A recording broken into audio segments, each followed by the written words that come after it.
Okay, now I want to go to the one that's called unusual experiences. And below that is Gary's revelation. I'm going to take each of them separately.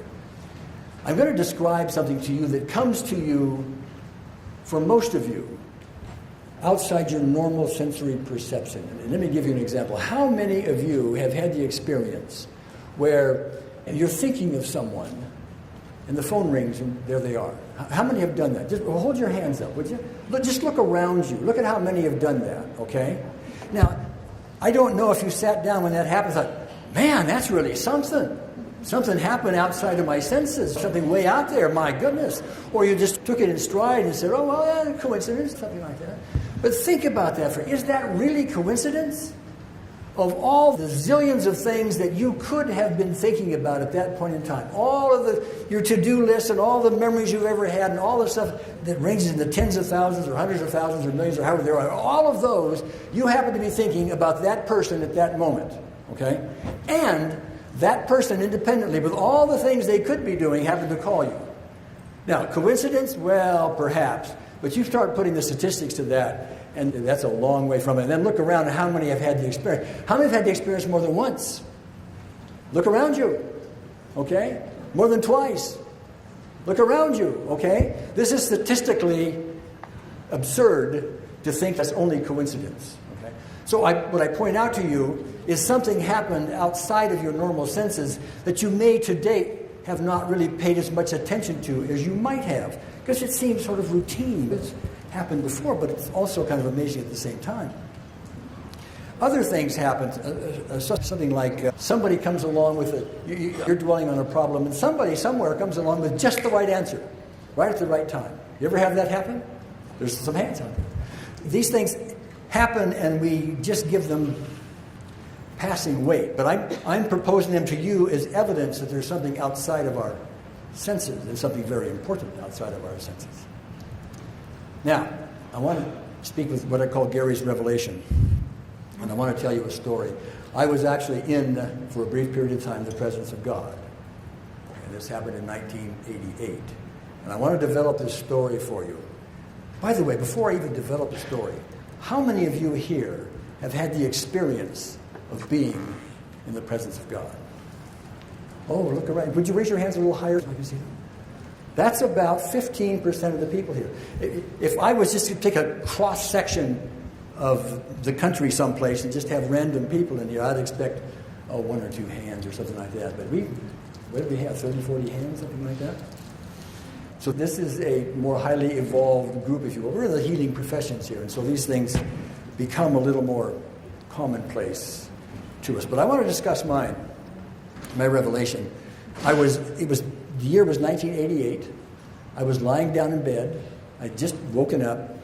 And I was going over my own list of things to do, and it was ominous. It went on and on and on. And I was kicking myself for all the promises I'd made and the things I had to do. I was unhappy with me. I was unhappy with the world. And in huge frustration, I said to myself and meant it, who needs this? Now, I'm in polite company. Those weren't quite the words I used. But anyway, who needs this? It wasn't just an academic thing. I really meant it. And at that moment, I let go of the world. I let go of this experience. I let go of this illusion. And what happened was instantly everything in this experience that I experienced was gone. Poof, vanished. And in its place was the ultimate sense of unending love, so intense that I don't know how to explain it to you. That's all that was there. In that state, there was impossible to have things like death and disease and poverty and war and all this kind of stuff. It was impossible in that state. It was an awe-inspiring thing. And I remember being there, saying to myself, this is what's real. At that moment, by comparing it to the experience that we're having here around our bodies, this experience here appeared to be like an illusion. It was something like this. It was something like in this experience, I'm running around inside of a bubble. And inside the bubble are all my beliefs and experiences here and so on that tell me what this world is all about, the world of separation and all of that. But outside this bubble is this massive amount of intense love, and that's all there is. There is only love. And it's trying to get through, but my bubble's pretty thick, you know, so is yours. And what happens was it was like somebody took a pin and popped the bubble, and all that stuff went poof, and whoosh. I was in that state.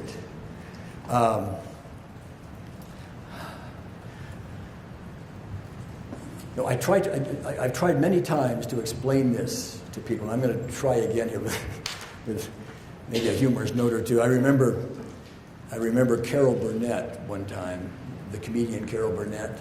She was trying to explain to a man what it was like to give birth. Okay? And in a way, that's my challenge here. Okay? And then what she said was, well, what you do is you take your lower lip. I mean, imagine this: take your lower lip and your thumb and forefinger, both on, and then pull it over your head. Okay? And so,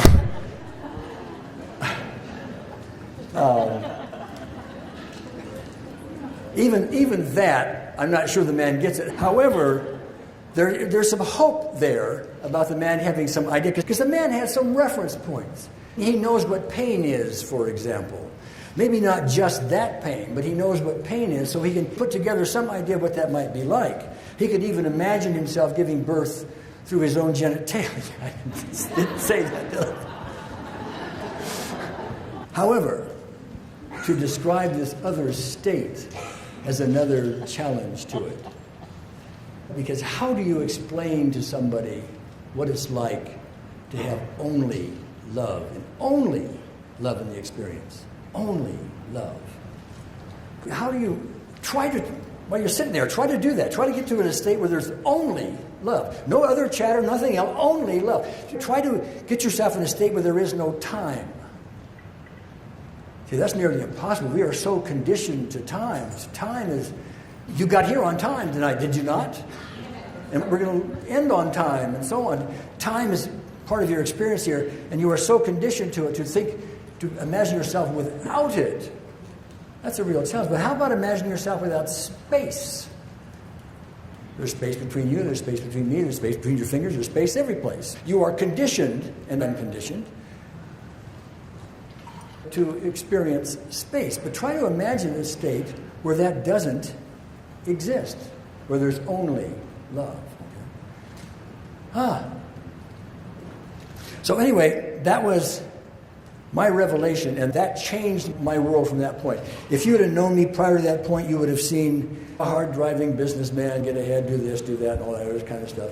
And it changed my whole outlook on things. And when I had the opportunity to bring EFT to the world, my previous way of doing this would be say, okay, let me see, how do we maximize the profit here? Okay? How do I put this out in a way where we can maximize the profit? That's the American way. I didn't do that because I thought it was so precious that the whole world should have it. So the question was not how can I maximize the profit? How can I maximize its use in the world? The different question.